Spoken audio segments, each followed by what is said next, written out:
mencegah kecelakaan itu harus dimulai dari kita sendiri.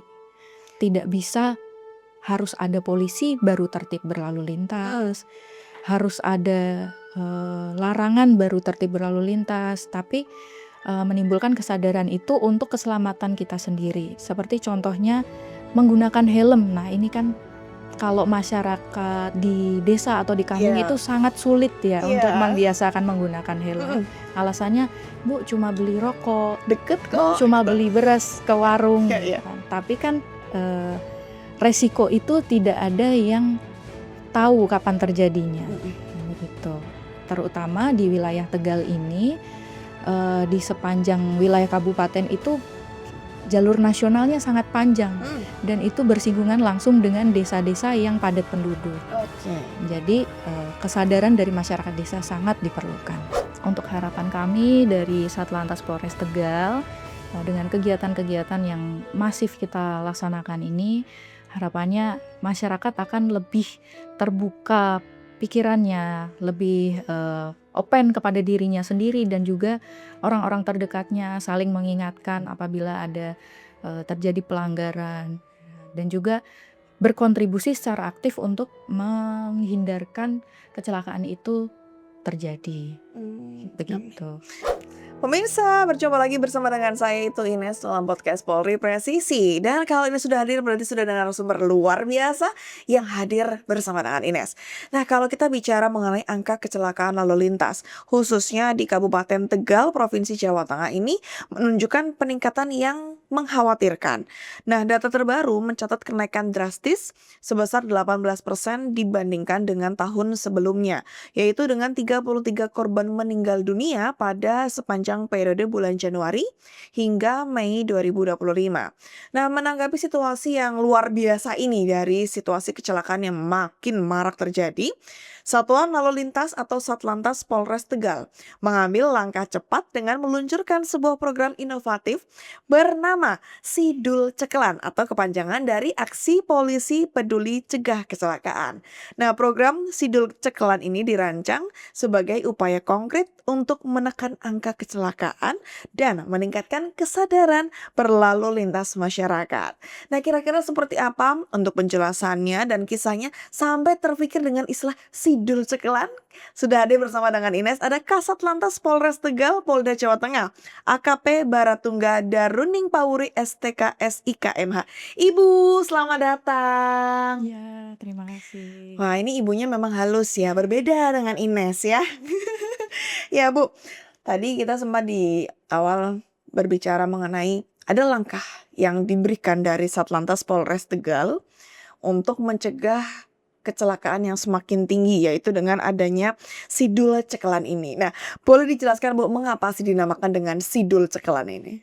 Iya, baik.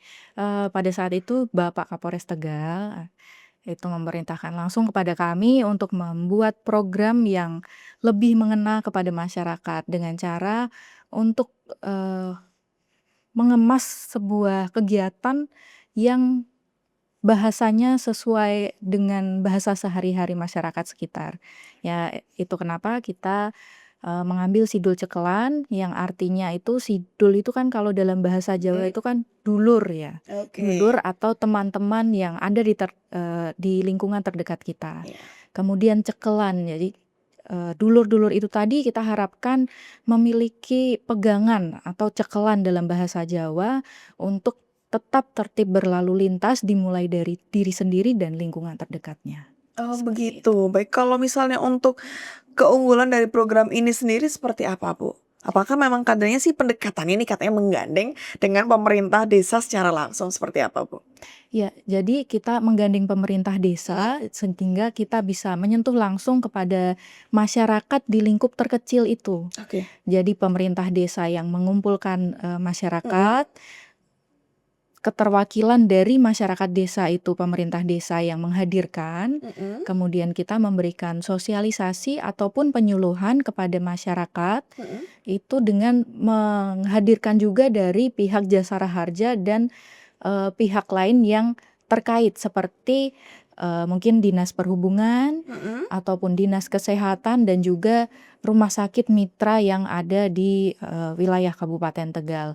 Itu untuk bersama-sama menyentuh kepada masyarakat Oke. agar menimbulkan kesadaran dari dalam diri masing-masing dan juga menginfluence orang-orang terdekat untuk lebih sadar dan tertib dalam berlalu lintas, seperti itu. Baik, kemudian untuk tahapannya ada nggak sih, Bu? Izin. Baik, untuk tahapannya yang pertama pasti kita mapping dulu atau pemetaan ya. Iya. Pemetaan di daerah-daerah mana yang angka kerawanan atau potensi kecelakaannya tinggi.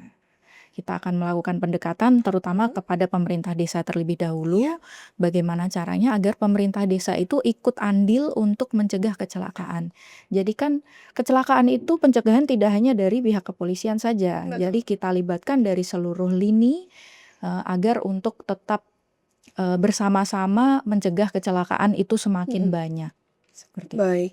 Kemudian tadi sempat di penjelasan Ibu menjelaskan bahwa kita juga menghadirkan ya, tadi disampaikan ada pihak Jasara Harja, kemudian mungkin Dinas Perhubungan atau mungkin rumah sakit mitra dari wilayah setempat. Seperti apa Bu untuk sinergitas dan juga peran dari masing-masing stakeholder tersebut, Bu?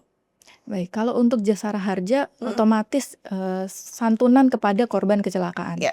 Tapi kan tidak ada yang mengharapkan santunan tersebut ya. Betul. Tidak ada yang mengharapkan 50 juta jika meninggal dunia, tidak ada yang mengharapkan untuk diobatkan sampai dengan sembuh. Tidak ada yang mengharapkan kecelakaan itu terjadi.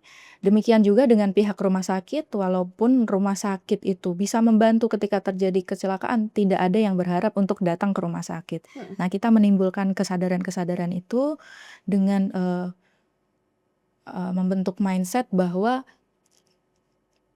mencegah kecelakaan itu harus dimulai dari kita sendiri.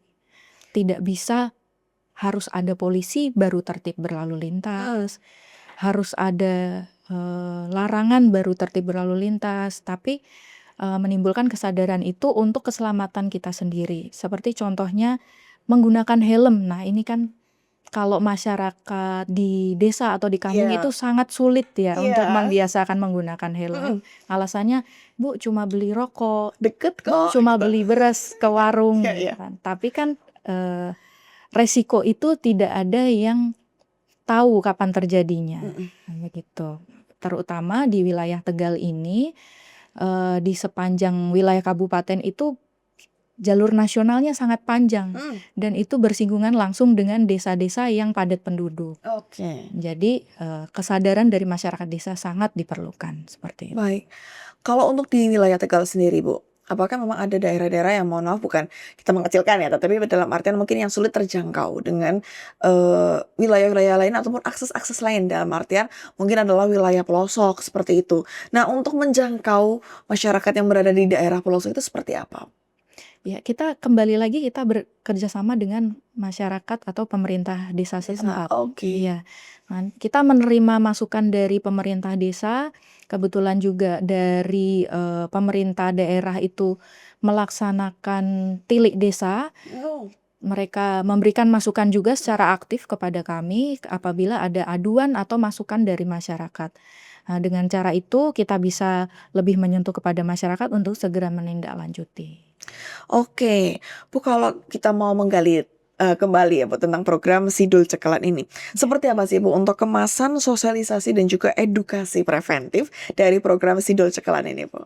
Ya, kita datang ke desa bersama masyarakat desa, kita menampilkan apa ya namanya kepentingan, maksudnya kesadaran untuk mencegah kecelakaan itu sangat penting. Oke. Nah, kita menggandeng pihak-pihak yang dapat dilibatkan di situ seperti Dishub, Jasara Harja, Dinas Kesehatan, Pemda, pemerintah desa yang paling kecil. Kita bersama-sama itu tadi untuk mencegah kecelakaan dari lingkup yang paling kecil. Jadi kalau menurut saya ketika kita datang, misalnya kita datang ke TK atau ke sekolah, itu sangat mudah memberi edukasi kepada anak-anak. Karena anak-anak cenderung lebih mudah diatur daripada orang dewasa. Nah, kenapa kita ambilnya di wilayah desa? karena yang kita berikan penyuluhan itu dari orang tuanya. Orang tuanya harus bisa memberikan contoh kepada anak-anaknya yang ada di rumah, harus bisa memberikan teladan. Misalnya kita di sekolah sudah memberikan arahan, adik-adik atau anak-anak kalau naik kendaraan harus menggunakan helm, Iya. tapi mereka melihat di rumah orang tuanya tidak menggunakan helm. Oh jadi arahnya ke situ ya? Arahnya ke situ. Jadi Baik. Jadi kita sinergikan dengan program-program rutin kita yang lain. Nah, kan ada polisi sahabat anak, Iya. sudah menyentuh segmennya anak-anak ya. Nah, untuk orang-orang dewasa bagaimana kita menyentuh ke orang-orang dewasa ya lewat pemerintah desa itu tadi, mereka yang mengumpulkan kita datang kasih penyuluhan seperti itu. Oke. Ini sih pertanyaan saya aja ya Bu ya. Ya. Kan kalau misalnya di wilayah itu biasanya ada yang gini, orang tuanya kasih nih kendaraan, padahal mungkin anaknya belum umurnya gitu. Nah itu termasuk nggak yang Termasuk. menjadi bahan yang disampaikan ketika bertemu dengan orang tua? Iya, betul. Sebenarnya kita datang itu tidak mau untuk memberikan momok ya, maksudnya tidak mau menakut-nakuti. Iya. Tapi secara real, secara data, itu korban kecelakaan yang mayoritas itu justru dari kalangan pelajar dan mahasiswa. Dan juga usia produktif kan itu sangat disayangkan sekali. Baik, Bu, tentunya dalam program-program yang dilaksanakan oleh Satlantas, tentunya fokus utamanya adalah sosialisasi ya, untuk lebih intensif bagaimana pentingnya mungkin kepatuhan terhadap aturan lalu lintas, kemudian penggunaan alat pelindung diri dan kewaspadaan saat berkendara. Nah, seperti apa Bu strateginya yang dipakai oleh Satlantas Polres Tegal untuk menggalakkan sosialisasi ini? Ya, kita laksanakan Sidur Cekelan ini 1 minggu sekali. Kita berpindah-pindah tempat sesuai dengan kebutuhan. Kita petakan mana yang sudah memenuhi syarat untuk kita laksanakan sosialisasi. Dimulai dari skala prioritas di paling tinggi angka rawan kecelakaannya itu. Nah, mungkin di kesempatan yang akan datang kita akan terus improve kembali. Suatu saat kita akan menghadirkan narasumber yang berkompeten tentang safety driving misalnya dari dinas atau dari komunitas kendaraan untuk berkendara secara safety di jalan raya. Oke, baik Bu. Ines masih penasaran Bu sebenarnya tentang program ini, tapi nanti kita akan berbincang kembali ya Bu. Nah pemirsa tetap bersama dengan kami di podcast Polri Presisi.